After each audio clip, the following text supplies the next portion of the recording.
something is missing in our lives, but what are we to do? Let's talk about it with Os Guinness on Steve Brown, etc. He's an old white guy, an author, broadcaster, and seminary professor who's sick of religion. And he's brought friends. Please welcome Steve Brown, etc. Hey, we're so glad you're here that you would take an hour out of your busy schedule and spend it with us is amazing. And we are glad that you do. You always have a place at our table. And if you're wondering, I'm Steve, the aforementioned old white guy. And Matthew Porter is here, our executive producer. Matthew does so many things. He's a writer, a director, a producer, an entrepreneur. It's hard to balance that with being a dad, isn't it, Matthew? Yeah, it is. It is hard to do all those things well, and that's why I'm committed to just being a mediocre dad. It's just everything's easy after that. It's all a matter of dedication. Got to put things in their place. That's right. Our producer Jinx is in the little glass booth, and if Jinx looks disappointed, it's because I told him we were having Guinness on the show today, and well, you can see how the misunderstanding happened. Oh, well. I'm going to have one later, though. Our one-man IT department, John Myers, is here. He's in the tech bunker. John is such a hard worker. He doesn't have a to-do list, just a done and did list. And Dr. George Bingham is the president of Key Life. George says we accept donations of all kinds, one time or ongoing, online, by mail, big or, well, really big. Very inclusive. Big or bigger. And Kathy Wyatt is, of course, the feminine side of the program. Just so you know, Kathy, we don't like you anymore because you bake nice things for us. We also don't like you any less either. Just good thing, because I haven't made anything in a long time. Our guest is one of our favorite guests, by the way, Os Guinness. He is, and if you don't know, you're the last one in the universe. He's an author and social critic. He completed his undergraduate degree at the University of London, and that's where he got his funny accent, and his Doctor of Philosophy degree in Social Sciences from Oriel College, Oxford. He's spoken at numerous major universities, political and business conferences around the world. He's written or edited more than 30 books. And the latest book, which I hold in my nicotine-stained fingers, is titled Signals of Transcendence, Listening to the Promptings of Life. I was telling Oz off the air that his books have meant so much to me over all these years.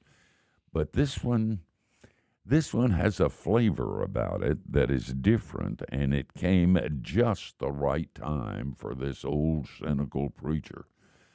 I'm probably the most religious person that's all I do is religion. I teach religious students how to be more religious. I do religious books and religious broadcasts and religious sermons. I'm so religious sometimes I make myself sick. And the problem with that is that I miss what Os Guinness is talking about in this particular book, and maybe you have too. If you're a new Christian, you don't have to even listen or watch this on the many radio stations where it's heard or on our YouTube channel. You can go out and do something else, because I used to say you ought to lock up a new Christian for at least a year, but I've changed my mind. And a part of the reason I've changed my mind is because of this book. A new Christian is open to Godwinks, to the beginnings of places that send us on journeys that are very important to our walk with Christ. And especially for somebody like me who is really old. I was talking to a 94-year-old man in South Carolina last week. He's a former fighter pilot, and I told him, it's nice to talk to you. Everybody I know who's older than me is dead. So this came at the right time, and Oz, I want to thank you for writing this book, and I want to urge our listeners and viewers to get a copy of it, Signals of Transcendence. What in the world is a signal of transcendence? Well, the idea comes from my former mentor and friend, Peter Berger. Oh, And yeah. his idea was that people have profound experiences that do a couple of things for them. First, it punctures whatever they used to believe. Whatever they used to believe is inadequate. And then it points towards something which, if true, would make all the difference. And so they set out to become seekers or searchers. So that's the central idea. And the 10 stories here of people who've heard those signals and become seekers, very different, some dark, some bright, but they all set out as searchers. Most people don't agree with what you said. Our views are chiseled in concrete. We're not going to change, and anything that's different, what I call Godwinks, you don't, but that's what it is. They just dismiss that as unsophisticated, as not what the cool kids believe, and they go on in the dullness and the darkness of where they are. That's sad, isn't it? Oh, absolutely. And there's one story in the book of Kenneth Clark, the great art historian, who's quite open about it. He had a powerful signal. He actually says, I felt the finger of God. And the experience lasted for several months. But he says, I brushed it off. If he'd gone back to London and admitted it, people would have thought he was a crackpot. And we know now from biographies that he was in the middle of an affair, and it would have been morally rather embarrassing. But the central thing was, although he brushed it off, and in his memoir he tells that, at his funeral, the priest got up and said, Lord Clark wants everyone to know that he came to faith 6 months before he died. And people are, oh my goodness, come on, this is a hoax, deathbed conversion and all that. His wife got up and said, no, it's true. In other words, there are people who brush it off at one time, but it's never too late to come back. Even for an old guy like me. That's right. My problem isn't so much atheism or unbelief. I believe it all. But I have a tendency to have that so grooved in my life that I miss sometimes the journey to which God calls me. And the Godwinks are these kinds of signals of transcendence aren't the journey, are they? They are the way we start the journey, right? No, exactly. They create questions, and the questions constitute the searcher. In other words, till that moment, people are satisfied. C.S. Lewis is a hard-boiled atheist for a long, long time, and so were several of the others. But the signal beep, beep, beep, beep, and creates questions which spur them out to become seekers. And that's what's so interesting. Now, of course, in our modern world, Peter Berger says we live in a world without windows. In other words, most people are not thinking or caring enough to think very deeply. So, when we're kids, we ask all sorts of questions. Daddy, why this? And Mommy, what? Then we get adults and life gets serious and urgent, and we start drowning out the serious questions. But then these signals break in and set off people to think again. It's not. I loved what you said about it's not too late. These signals are all around us, aren't they? Mm-hmm. That's right. And we just have to be sensitive and listen and aware and don't dismiss them when they come along. We're going to talk when we get back about Plato's caveman myth, and that kind of explains a lot of things. But the point is that there are people who are listening and watching right now who are just not into anything new, anything that's different, anything that is life-changing, anything that brings joy. Incidentally, C.S. Lewis' autobiographical work, Surprised by Joy, is interesting in his testimony at the end, or in the middle. And I expected something really big about that journey, but it wasn't. He said, when I left for Whipsnade Jew, I didn't believe that Jesus was the Son of God. When I got there, I did. And I wanted to say, that's it. And of course, that isn't it. And we're going to talk about Lewis and a whole lot of others when we come back.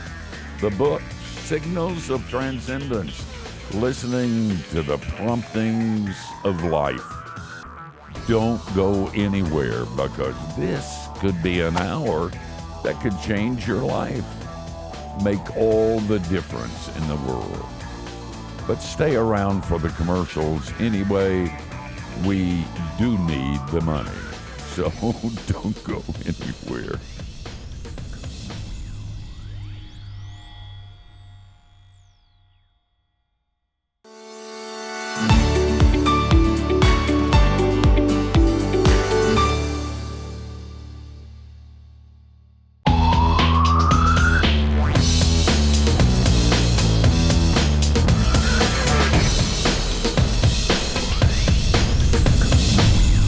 Thanks for joining us.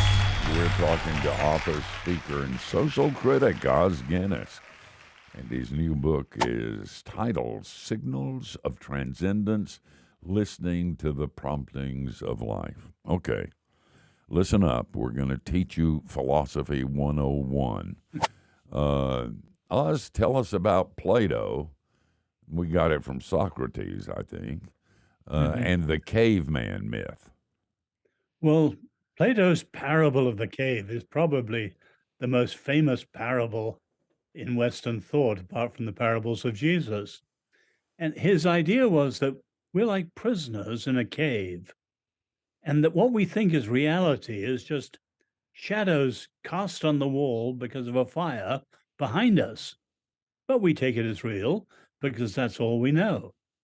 But then if someone escapes the cave and gets out into the sunshine, and then comes back in to tell them all the sunshine and freedom outside, they'll think he's a madman.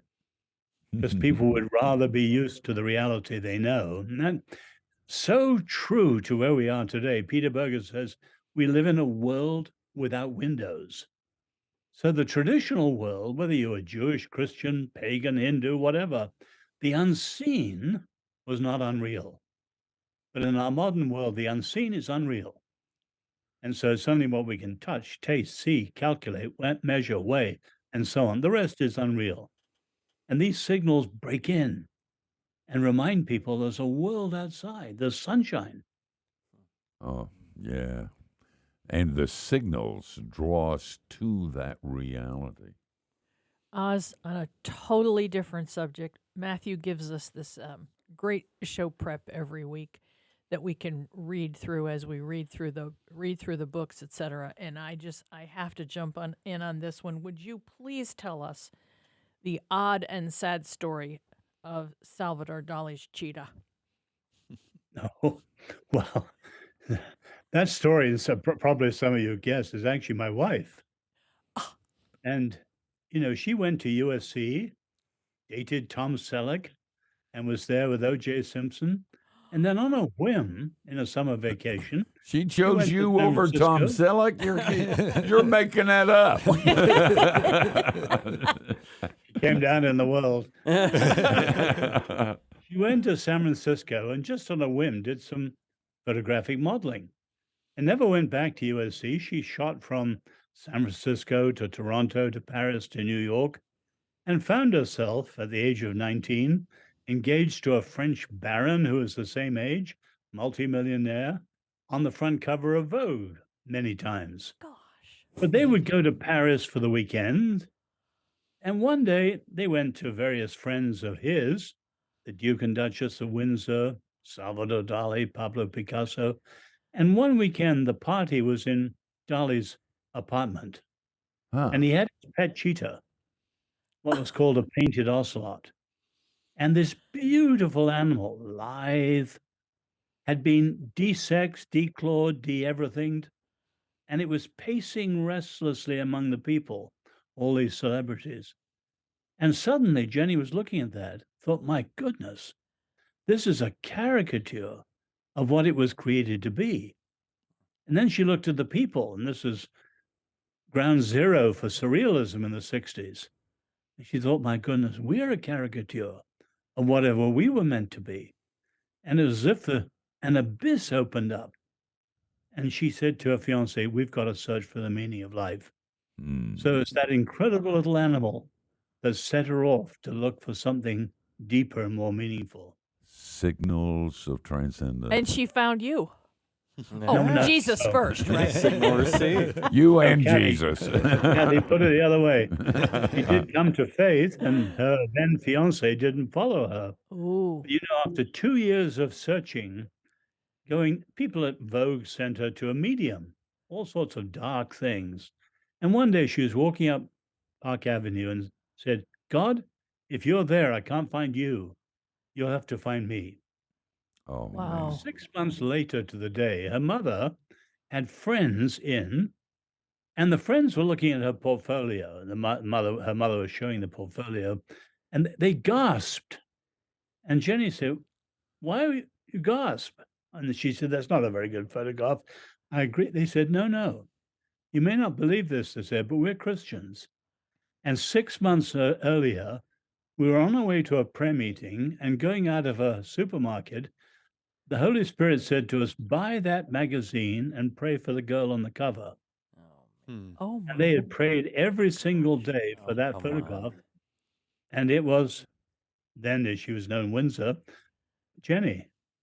Oh. And she realized that was the very time she'd prayed that prayer walking up Park Avenue. Oh, my gosh. You know, there may be a God. Wow. Oz, obviously, this idea of signals speaks very clearly to a non-believer who needs to avail himself or herself of that. But it feels like there's something for believers as well. I feel like we can get to a part where, I know growing up in church, whatever question was asked, you're like, the answer's Jesus. Jesus. The answer's Jesus. It's always going to be him. And not at risk of sounding, trying to be cute or clever, we've had the answer so long, we've forgotten to ask some questions. We've forgotten the sense of wonder. We've forgotten that God is still interested in calling us out into the unknown to understand him deeper and better. Is there any truth to that? Is this written just as much to a Christian audience as a non-Christian? Now, I've written this book for non-Christians, for seekers, Yeah. hoping that people will become seekers by reading these stories. But you're exactly right, Matthew. I mean, there's so many whose walk of faith has become jaded, somewhat complacent, secondhand. And it's terrific when we have things like this that beep in and set off. Could be wonder, could be outrage, whatever it is, that make people go deeper. I came to faith in 1960. Steve, you and I are the oldest ones here. I'll never forget my first year as a believer reading the journals of George Whitefield. Mm. And one sentence stuck in my mind ever since. He says, I'm never better than when I'm on the full stretch for God. In other words, when we're in the shallows or we're complacent or we've done a thing 1,000 times, it doesn't mean the same to us. And it's good to be jolted out of that, out of our depth, and so on. So you're right. And God does that because he loves us, right? Mm-hmm. I mean, he doesn't like. I used to teach students that it was a sin to preach a boring sermon. Well, it's a sin if you're a Christian to live a Absolutely. boring life. Yeah. And I think God would have so much more for us too. Oh, you got to get this book. This is, I know he said he wrote it for pagans, but man, there's one, and I'm saved despite what some of you think. And this book was very special to me. It's called Signals of Transcendence, Listening to the Promptings of Life. Be a great study for a small group in your church. And then if your pastor's preaching boring sermons, give him a copy of this book. And it won't be so apparent that he will have you disciplined, but maybe his sermons will get better. You never know.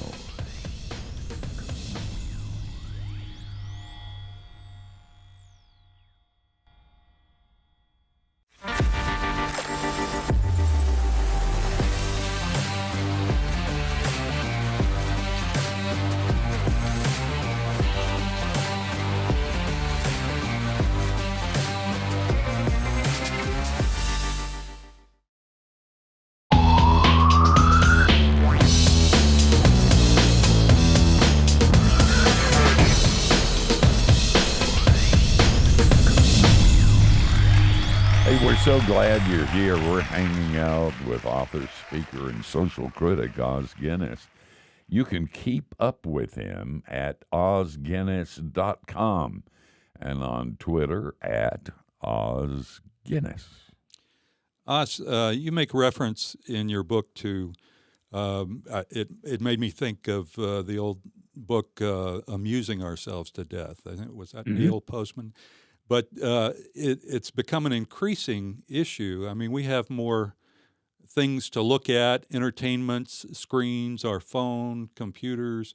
Even when we do our thinking, you made reference to the distinction between observation and intuition with our scientific method. And is it harder now or getting harder for people to perceive those signals of transcendence? Well, I think definitely there are modern things reinforcing the problem. So, Blaise Pascal's notion of diversions, the way we surround ourselves with busy, entertaining distractions, that was the 17th century. But if you think of everything now, and you mention triple screen gazing and so on, so-called screen agers, teenagers totally dependent on these things. We've got 100 reasons now. And yet, in other words, the secularist worldview, this side of the ceiling, simply doesn't satisfy.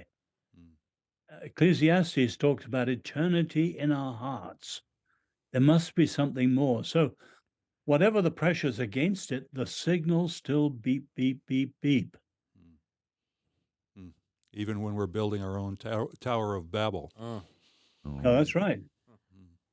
You know, thou hast created us for thyself, and our hearts are restless until they find their rest in thee is so true and so real. Do you encounter unbelievers who say, I don't believe that nonsense? Have you ever said to them, but don't you wish it were true?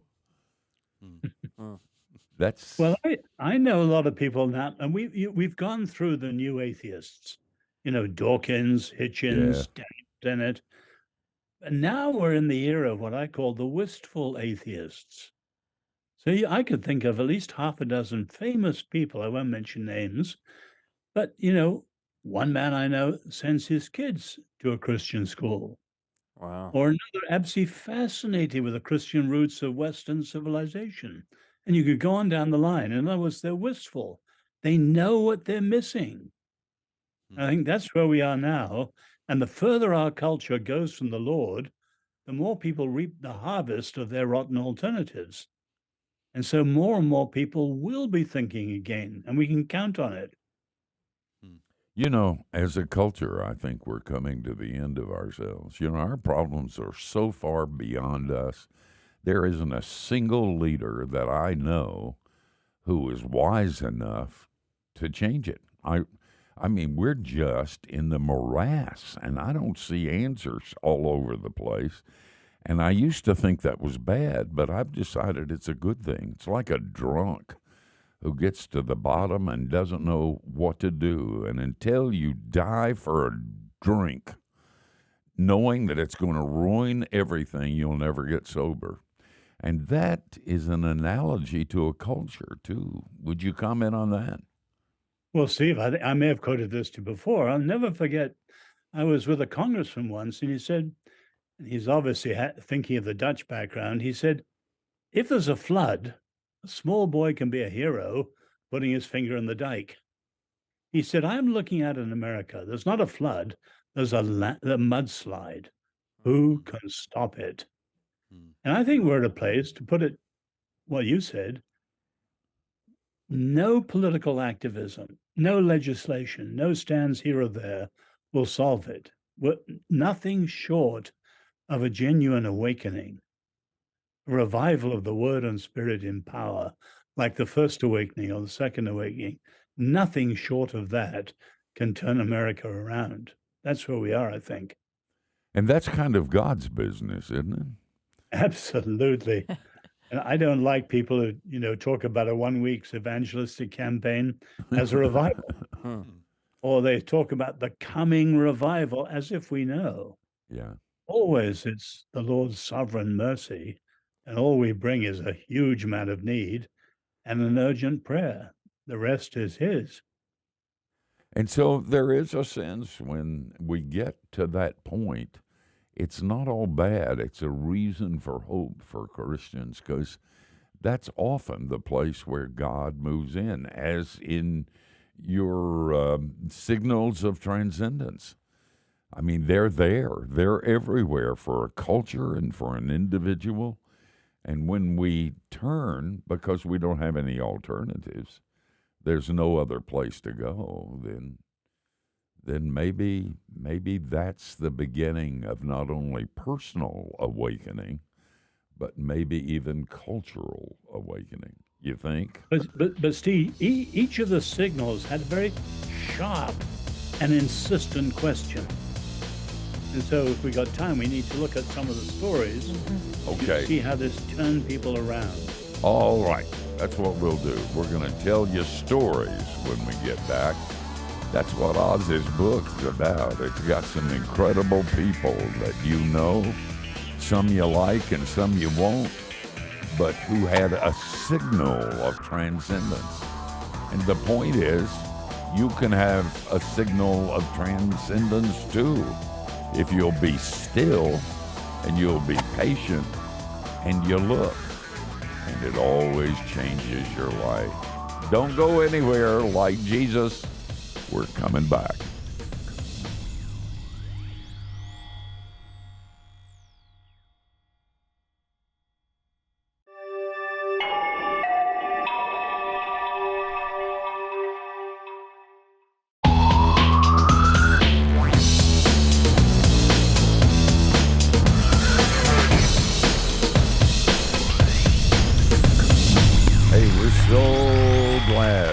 Taking some time to be with us.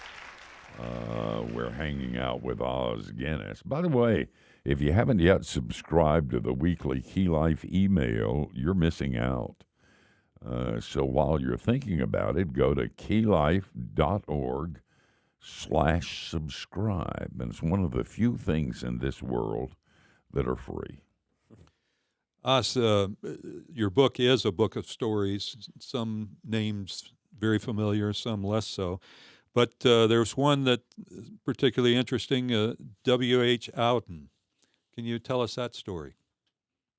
Well, George, that's probably my favorite, and also the one that has resonance with more people. You think post George Floyd, almost everyone now has a passion for justice. And that was the signal for W.H. Auden. Many people don't know him in America, but when he graduated from Oxford, he was a brilliant young poet, well known as an atheist. He was a gay at a time when it was very unfashionable to be gay compared with today. And he was also pretty radical on the left. So he fought against Franco in the Republican Civil War in Spain. So he and his partner, his gay partner, came over to New York to escape the looming clouds of war. No television in 1939. So if you wanted to follow what's going on, you go to your local cinema and watch the Pathé documentary news each weekend. And he lived in the Upper East Side, Yorkville, which, unbeknownst to him, was largely then German. And of course, America wasn't in the war. So the Brits are fighting the Germans, and the Germans in this country supported their own people. But Auden went there in the darkness, and the documentary was on the siege of Poland. And Nazi stormtroopers were bayoneting women and children brutally. But the German audience cried out, kill them, in the darkness. And Auden sat there. And in 5 minutes, his whole worldview was turned upside down. First, he said, I knew there's evil in humanity, including himself. But the more important thing, he said, I had to have an absolute to say that Hitler was absolutely wrong. But of course, he was an intellectual.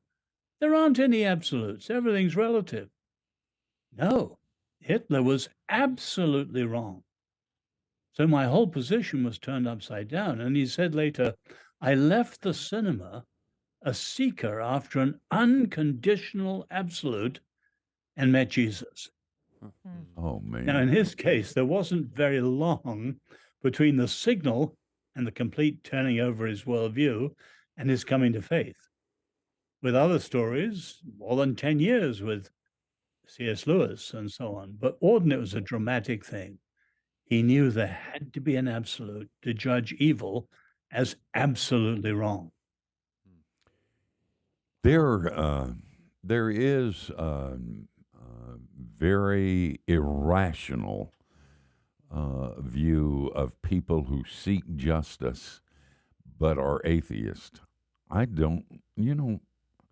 honestly wouldn't if I were an atheist. Man, everybody's got to believe in something. I believe I'll have another beer, and that would be it. But it's illogical, isn't it, to be into justice without an absolute? No, that's right. And because, well, you look at the radical left, there's no God, there's no truth. So the only operating principle, power. So you set up a conflict of powers in order to put whoever you consider unjust down. But eventually that can only lead to what the Romans called the peace of despotism. In other words, you have a power capable of putting all other powers down. That's not justice. That's just another form of power. But people who think it through like that are relatively rare. In other words, most people just follow the crowd. Yeah. Yeah. Are you gonna you were working on a book? Tell us what it is, and then tell us if this is going to be a part of it. Well, the book I'm finishing now is on the crisis of the West, because historians, there's a moment in every civilization. And if you think all the great civilizations of the world are either in ruins or in museums, because they came to a moment at which what inspired them originally, the dynamism, they lost touch with it. And at a civilizational moment like that, there are only three options. You either renew the inspiration, or you replace the inspiration, or you decline. Yeah. Now, there's no question the West is the child of Christendom. It is the Christian faith rooted in Judaism that has made the West. And yet the intelligentsia of the West is completely out of touch with the faith. Now we're trying to see the secularist worldview take over, but failing to do so. And so we're at this civilizational moment. Renew it, replace it, or decline. Are you hopeful? Well, I believe strongly in the Lord and also in freedom. So you know the little current phrase, it is what it is. There's an awful lot of gloom and determinism around today, which I don't agree with. And if you think, take my country, England in 1730 was inches from the same conditions that in France led to the French Revolution. But in England came the First Awakening. One generation, Whitefield and Wesley, the second generation, Wilberforce. the whole of Britain was turned around. And you think of how it contributed to the American Revolution and how the Second Awakening in the 19th century contributed to 100 reforms, including the abolition of slavery. So I'm not a pessimist. Now, you can't predict revival, as we said earlier, but we're looking to the Lord. And you can trust him that he cares more about this than you're going to even care when you write your book, right? No, that's absolutely. That's a pleasant thought.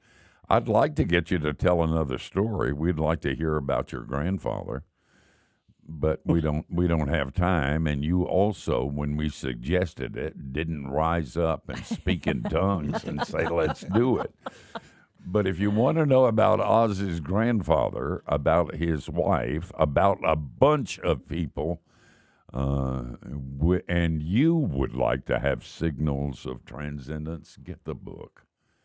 Well, I love that story, Steve. Don't misunderstand me. Kind of important. I signals. I suggested your grandfather, and you suggested something else. I Well, thought because he wasn't a seeker in the classic sense. That was why. so. That's a teaser, and if you Yes. want to Yes. find out about his grandfather, you got to get the book. It's called "Signals of Transcendence: Listening to the Promptings of Life." Os Guinness, it is so good whenever we have you. You keep writing books and don't you shilly-shally, okay? Always great to be with you and enormous fun, too. Thanks, Thanks. Guys, we're going to back out for just a little bit, but we're going to come back for a very short segment at the end, and we're going to tell you who we're going to do it unto next week. And you will be surprised and amazed. I mean, I don't know who it is, but listen, I know who's picking them. It's Kathy, and she's good at this, so don't go anywhere.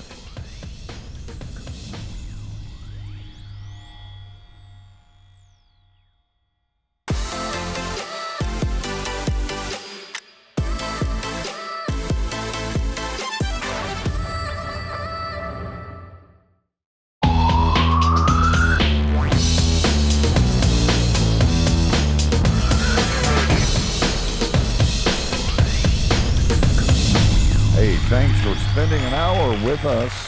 In case you didn't know, Key Life has added a new podcast called Simply Sermons. You can find it on the Key Life app, on your favorite podcast platform, or at keylife.org/simply sermons. Who does those? People who don't have a life. No. I mean, who does the speaking for Simply think I do. Sermons? I think I do, man. And I've spent my life when I was a professor of preaching and listening to sermons. And I really am. I love sermons. I love the bad ones and the good ones, the heretics and the non-heretics. And if I keep listening, somebody said maybe I'll get saved. You know, this thing with Oz was so good, and it's so true. You know, there's an old sermon illustration, speaking of sermons, about a little boy who asked his father where God was, and he said, "Son, I'm busy. Go ask somebody else." And he asked his mother, and she said, "Can't you see that I'm doing the washing? Go ask somebody else." And his grandfather was sitting on the front porch, and he said, "Granddaddy, where's God?" And he said, "Better question to ask, where is he not? I see him everywhere." And that's essentially what Oz is saying, that there are these signals, and they're everywhere. And we've been created for him. And if we'll ask, make us sensitive to those signals, whether you're an old Christian who's been doing it forever, or a brand new Christian, or somebody who's searching. That's a prayer that God answers, and you ought to pray it. Give me a signal, a Godwink. Now, he's not going to do miracles for you, well, unless he decides to. He's not a magician. But he answers prayer. And that's one prayer that he answers. So ask him. Just say, look, this is getting boring. Give me a signal, and I'll follow that road to some kind of destination that you ordain. And then you can remember I told you to do it, and you will think very highly of me. Kathy, who's going to be here next week? Next week is a very interesting program that we've been looking forward to. Yael Eckstein is going to be with us. She'll be talking to us all the way from Israel. She is the person who's in charge of the International Fellowship of Christians and Jews, which is a great organization started by her dad, who was a good friend of yours. And we're looking forward to having her. I think it's going to be a great program. It will be. Guys, gotta go. But that doesn't mean we're not coming back. Next week, same time, same place. Hope you'll join us. And between now and then, don't do anything we wouldn't. And that gives you a wide, wide berth. Like a benediction. Yeah. I feel like I need to There's so much more things to teach on. bow my head.